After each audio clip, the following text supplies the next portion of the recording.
Hi friends, கம்மங்கூழ் காய்ச்சிக்கிட்டு இருக்கேன் பாருங்கள். நைட்டு காய்ச்சி வச்சுருந்தேங்க. கம்மங்கூழ் வந்து மாவாக அரைச்சிட்டு வந்தாங்க கம்பை.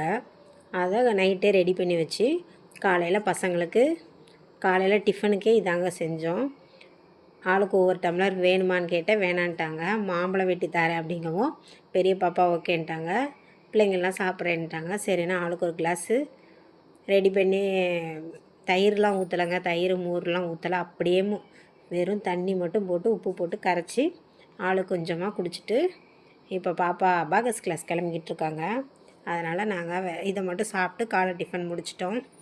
வெயிலுக்கு நல்ல இதமாக ரெடி பண்ணிட்டோங்க. நம்ம மாம்பழத்தை தொட்டுக்கிட்டு அவங்க ஒரு டம்ளரு, அந்த பாப்பா மாம்பழம் வேணான்ட்டாங்க. சின்ன பாப்பா அவங்க வெறும் கூழ் மட்டும் குடிச்சிட்டு கிளம்பிட்டோங்க.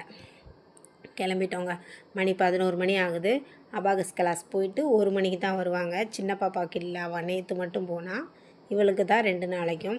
போயிட்டு நாங்கள் கடை கிளம்பிட்டோங்க. பாய்ங்க. நாங்கள் நடந்து போய் அவங்க அப்பா வண்டியில் அதுக்கப்புறம் கொண்டு போய் கிளாஸில் விடுவாங்க. அப்படியே நானும் கொஞ்சமாக குடிச்சிட்டு கிளம்பியாச்சுங்க. தம்பிக்கு மட்டும் ஒரு தோசை ஊற்றி கொடுத்தாச்சுன்னா அவன் கூழ் குடிக்க மாட்டான் தம்பி.